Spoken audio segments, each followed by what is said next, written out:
दोस्तों हमारा 17 मार्च को 12वीं का रसायन शास्त्र केमिस्ट्री का एमपी बोर्ड एग्जाम का पेपर है। लगातार हम क्या है साथ तैयारी करते जा रहे हैं। ओके, आपको 2 अंकी वाले महातुष्य 3 अंकी वाले महातुष्य कवर करा दिए हैं। साथ ही हम क्या है वस्तुनिष्ठ भी देखते जा रहे हैं। इस वीडियो में दोस्तों हम क्या है अति महत्वपूर्ण वस्तुनिष्ठ प्रश्न उत्तर देखने वाले हैं।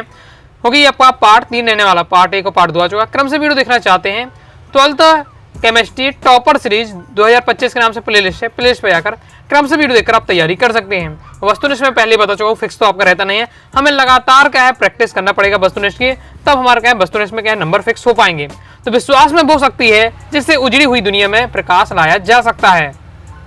सबसे पहले दोस्तों हमारे आ जाते हैं बहुविकल्पी प्रश्न। पहला है अणुसंख्यक गुणधर्म नहीं है। तो अणुसंख्यक गुणधर्म नहीं है तो इसका राइट आंसर हो जाएगा दोस्तों आपका बासुदा, क्योंकि आपका हिमांक, अवनमन, क्वथनांक, उन्नयन और परासरणादय आप क्या है तीनों आपके अणुसंख्यक गुणधर्म है। ओके, नेक्स्ट अर्ध पारगम्य झिल्ली रासायनिक रूप से किसकी होती है? कॉपर फेरोसाइनाइड की। नेक्स्ट हमारा क्वेश्चन है परासरण दाव का सूत्र इंपॉर्टेंट है, याद भी रखना। ऑब्जेक्ट में पूछा जा सकता है आपको, मतलब ऑब्जेक्ट में एक वाक्य में पूछा जा सकता है। तो परासरण दाव का सूत्र आपका ये होता है, ओके, पाई इक्वल टू होता है आपका nRT/v। नेक्स्ट निम्नलिखित में से बिलियनों में से परासरण दाव अधिक होता है। तो किस परासरण दाव अधिक है ये आपका पूछा जा रहा है। ओके, तो 1 मोल आपका BaCl2 का। सेल स्थिरांक की इकाई इंपॉर्टेंट रहने वाला है, तो आपका सेंटीमीटर इनवर्स होती है सेल स्थिरांक की इकाई। प्रथम कोटि की अभिक्रिया का विशिष्ट दर स्थिरांक किस पर निर्भर करता है? तो उसके ताप पर निर्भर करता है। उत्प्रेरक परिवर्तित करते हैं, तो उत्प्रेरक क्या है? अभिक्रिया की संकीर्ण ऊर्जा को क्या है? चक्रीय ऊर्जा को क्या है? परिवर्तित करते हैं। आगे देख लेते हैं। आगे नेक्स्ट हमारा क्वेश्चन है अभिक्रिया आपको दी हुई है, ये कौन सी आपकी अभिक्रिया है? प्रथम कोटि की अभिक्रिया, द्वितीय कोटि की अभिक्रिया, ये आपको बताना है। तो ये आपकी तो होने वाली है शून्य कोटि की अभिक्रिया रहेगी। फिर नेक्स्ट हमारा है कि निम्नलिखित में से अभिक्रिया में से द्वितीय कोटि की अभिक्रिया आपसे पूछी जा रही है। द्वितीय कोटि की अभिक्रिया कौन है? अगर देखिए प्रथम कोटि द्वितीय कोटि अभिक्रिया मैंने आपको है उसमें उदाहरण समझाए थे। उदाहरण आपने समझोगे तो आपको यहाँ क्लियर हो जाएगा। तो ये आपकी द्वितीय कोटि अभिक्रिया रहने वाली है। नेक्स्ट है निम्न में से वह कारक जिस पर शून्य कोटि की अभिक्रिया दर स्वतंत्र हो जाती है, वो आपका होता है अभिकारकों के सांद्रण पर। रेडियोधर्मी 6 क्रिया की अभिक्रिया की कोटि कितनी होती है? तो प्रथम कोटि की अभिक्रिया होती है। अर्धायु काल प्रथम कोटि की अभिक्रिया का हेतु होगा, जबकि के बराबर आपका इतना दिया हुआ है। बस आपको क्या पहले तो क्या अभिक्रिया आपका अर्धायु काल का पहले फॉर्मूला आपको पता होना चाहिए किसका? प्रथम कोटि के लिए। उसमें फिर के की जो वैल्यू रखनी पड़ेगी, फिर आपको निकलेगा ये। ओके, नेक्स्ट टाइम ये आपका बहुत ज़्यादा डिफिकल्ट पेपर बनता है तभी आपके इस पार्ट से क्वेश्चन आएगा। ओके, जैसे परमाणु क्रमांक आपको 29 तक का तत्व आवर्त सारणी के निम्नलिखित में से ब्लॉक का तत्व होगा, तो आपका ये डी ब्लॉक का तत्व होगा। नेक्स्ट है परवर्ती संयोजकता प्रदर्शित करते हैं। तो जब संकर तत्व होते हैं परवर्ती संयोजकता प्रदर्शित करते हैं। क्रोमियम परमाणु में अयुग्मित इलेक्ट्रॉनों की संख्या कितनी होगी? तो इसमें अयुग्मित इलेक्ट्रॉन होगी आपके 206। नेक्स्ट है आपका लैंथेनाइड श्रेणी में लैंथेनाइड हाइड्रोक्साइडों की क्षारीयता क्या होती है? घटती है। आप देख लेते हैं रेगिस्तान की पूर्ति। पहला है प्रति लीटर बिलियन में विलय की मात्रा बिलियन का क्या कहलाती है? तो आपकी शक्ति है सांद्रता किसकी कहलाती है? बिलियन में निश्चित ताप पर विलय की और मात्रा नहीं घोली जा सकती, वो आपका क्या है? संतृप्त विलयन। ऐसा कौन सा विलयन है जिसमें विलय की और मात्रा ना घोल सके? जब विलयन क्या संतृप्त विलयन हो जाता है तब उसमें हम क्या है विलय की और मात्रा नहीं घोल पाते। ओके, वह युक्ति जिसमें रासायनिक ऊर्जा को विद्युत ऊर्जा परिवर्तित किया जाता है कहलाती है, तो हमारी विद्युत रासायनिक सेल कहलाती है। वे पदार्थ जो जलीय विलयन में कम आयनित होते हैं वो आपका क्या है? दुर्बल विद्युत अपघट कहलाते हैं। कम आयनित हो तो दुर्बल विद्युत अपघट, अधिक आयनित हो तो आपका प्रबल विद्युत अपघट। फिर नेक्स्ट है एसिटिक अम्ल एक डेडेस विद्युत अपघट है, तो एक आपका दुर्बल विद्युत अपघट है। विलयन का प्रतिरोध ताप बढ़ाने पर क्या होता है? घटता है। विलयन का प्रतिरोध ताप बढ़ाने पर घट जाता है। अभिक्रिया का वेग स्थिरांक डेडेस पर निर्भर करता है, तो उसके ताप पर निर्भर करता है। नेक्स्ट हमारा क्वेश्चन है किसी रासायनिक अभिक्रिया की दर अभिकारकों के सांद्रण के होती है, तो क्या होती है? समानुपाती होती है। तीव्र अभिक्रिया 1.5 सेकंड से भी कम समय में संपन्न होती है, 10⁻12 सेकंड से भी कम समय लगता है। नेक्स्ट हमारा क्वेश्चन है डेडेस अभिकारक या क्रियाकारक क्रियाफल की सांद्रता अथवा दाब पर निर्भर नहीं करते हैं। तो दर स्थिरांक क्या है? अभिकारक की सांद्रता या दाब पर निर्भर नहीं करते हैं। नेक्स्ट वह समय जिसमें अभिकारक की सांद्रता उसकी प्रारंभिक सांद्रता की आधी रह जाती है वो कहलाता है, वो हमारा क्या अर्धायु काल कहलाता है। दर समीकरण में अभिकारकों की सांद्रता पदों के घातांकों का योग आपकी अभिक्रिया की कोटि कहलाता है। क्लियर? अभिकारक है उनकी जो सांद्रता अभिकारकों पे जो क्या घातांक हैं, घातांकों का योग करते हुए आपकी अभिक्रिया की कोटि कहलाती है। अभिक्रिया की कोटि, आणविकता, ओके, ये सब मैं आपको समझा चुका हूँ, क्वेश्चन आंसर में बताए थे। तो सभी आपको क्या है वीडियो अगर देखकर क्वेश्चन आंसर समझ लेते हैं तो बहुत सारे ऑब्जेक्ट ऐसे ही आपसे बन जाते हैं। मरकरी धातु है, तो मरकरी दोस्तों आपकी एक संक्रमण धातु है। लैंथेनम डेडेस ब्लॉक का तत्व होता है, तो डी ब्लॉक का तत्व होता है। परमाणु क्रमांक वृद्धि पर लैंथेनाइडों की त्रिज्या का आकार क्रमशः होता जाता है, तो क्या कम होता जाता है। नेक्स्ट हमारा क्वेश्चन है उपसंयोजी यौगिक का रंग डेडेस संक्रमण के कारण होता है, तो डी संक्रमण के कारण होता है। अब दोस्तों हम देखेंगे 77 प्रति लीटर बिलियन में बिलियन के ग्राम तुल्यांकों की संख्या मोलरता कहलाती है, तो आपका क्या है, यह असत्य हो जाएगा। तनु बिलियनों का सांद्रण ग्राम अणु भिन्न या मोल भिन्न के रूप में व्यक्त किया जाता है, तो आपका सत्य हो जाएगा। एसीटोन व कार्बन डाइसल्फाइड बिलियन ऋणात्मक विचलन का प्रदर्शित करता है, तो असत्य हो जाएगा। फिर आपका ये पूछा जाए धनात्मक विचलन के प्रदर्शित करता है, तो आपका क्या असत्य हो जाएगा। तन्यता पर भी दुर्बल विद्युत अपघट्य पूर्णतः आयनित नहीं होते हैं, तो आपका असत्य हो जाएगा, क्योंकि आयनित हो जाते हैं। जैसे चालकता की इकाई ओम इनवर्स या साइमन होती है, तो बिल्कुल सत्य का हो जाएगा। नेक्स्ट है आपका हमारा क्वेश्चन, विलायक की श्यानता अधिक होने से विद्युत अपघट्य की चालकता बढ़ती है, तो आपका असत्य हो जाएगा। श्यानता नहीं, गाढ़ापन, ओके, गाढ़ापन। तो अगर उसकी श्यानता बढ़ती जा रही विलायक की, तो जो विद्युत अपघट्य की चालकता बढ़ती है, तो आपका असत्य हो जाएगा।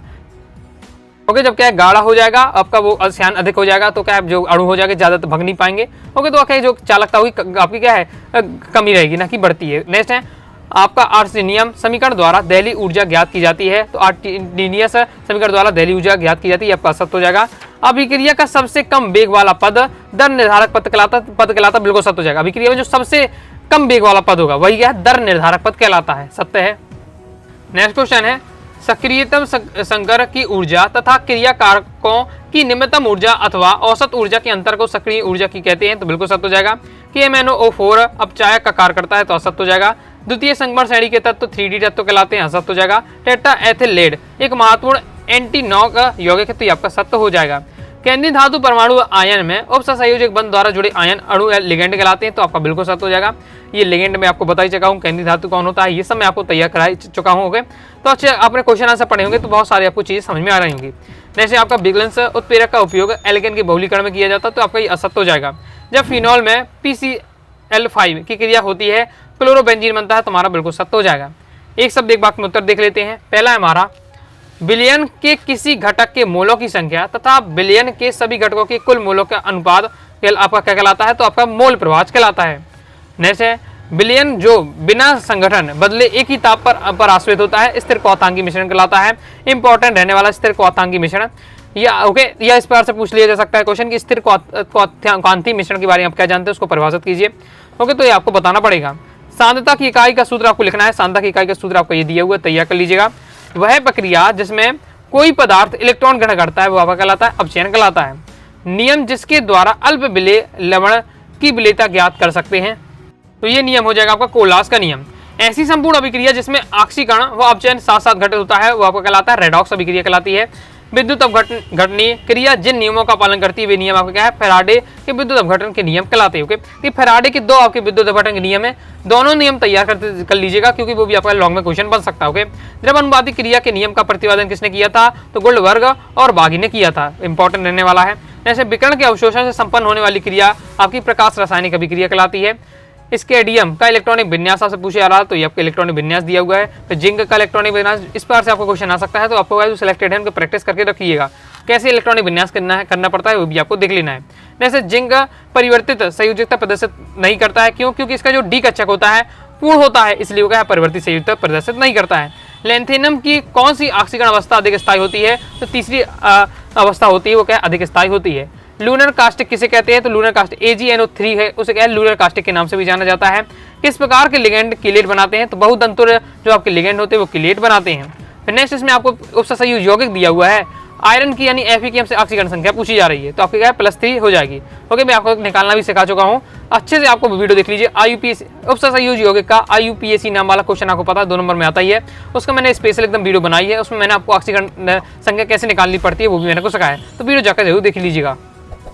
आगे देख लेते हैं। आगे दोस्तों देखिए सही जोड़ियां। आगे बढ़ने से पहले बताना चाहूंगा, अगर आप PDF मटेरियल प्राप्त करना चाहते हैं, केमिस्ट्री का कोर्स ले सकते हैं। All chapter important question answer, all chapter objective question answer, previous year paper, model paper, साथ ही आपको 2 अंक, 3 अंक, 4 अंक और अब तक सिलेक्टेड अभिक्रिया, मतलब सब कुछ आपका रहने वाला। PDF मटेरियल रहेगा, कम समय आप तैयारी कर पाएंगे, बार बार अपने हिसाब से आप रिवीजन भी कर पाएंगे। 90 39 53 479 दिए व्हाट्सएप मैसेज करके आप कोर्स को ले सकते हैं। सही जोड़ी हम देख लेते हैं किस बार से रहने वाली है, इस बार से हमारे देखिए प्रैक्टिस कर लेते हैं। विशिष्ट प्रतिरोध, तो ये आपका ओम सेंटीमीटर होता है। तुल्यांक की चालकता हो जाएगा दोस्तों आपका ओम इनवर्स सेंटीमीटर स्क्वायर। फिर से आपका आणविक चालकता, तो ये सबकी इकाई यहाँ दी हुई है, तो ओम आपका स्क्वायर हो जाएगा, सेंटीमीटर स्क्वायर, मोल आपको मोल हो जाएगा। ओके, मोल इनवर्स है। धात्विक चालकता, तो Ag आपका क्या धात्विक चालकता में आ जाएगा। और ईंधन सेल होता है आपका अधिकतम दक्षता। आगे देख लेते हैं। फिर इस प्रकार से हमारा दिया। अब यहाँ अभिक्रिया की दर दी हुई है। ओके, ये बहुत ज़्यादा इंपॉर्टेंट है और इसको जरूर आपको पढ़ के रखना है। जैसे शून्य कोटि की अभिक्रिया के लिए दर स्थिरांक इकाई क्या होती है, तो mole litre inverse second inverse होती है। ये सीधे आपको याद कर लेना है, एक वाक्य में आ सकता है, बहुत ज़्यादा इंपॉर्टेंट, एकदम यहीं से आपको याद कर लीजिए।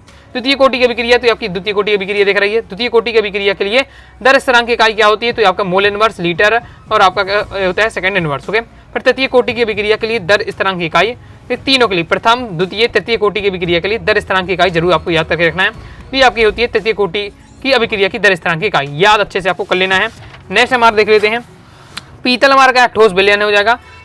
ठोस का गैस में विलयन हमारा क्या कहलाता है, धुआं होता है। ओके, अणु संख्या गुणधर्म, तो आपके विलय के कण की संख्या पर निर्भर करते हैं। राउड के नियम का पालन, तो आदर्श विलयन करते हैं। अधिक मात्रा में विलय की मात्रा हमारा क्या हो जाएगा, वो हो जाएगा आपका 297 बिलियन। क्लियर है। तो इस प्रकार दोस्तों हमने क्या सिलेक्टेड वस्तुनिष्ठ देखे हैं और प्रैक्टिस की है।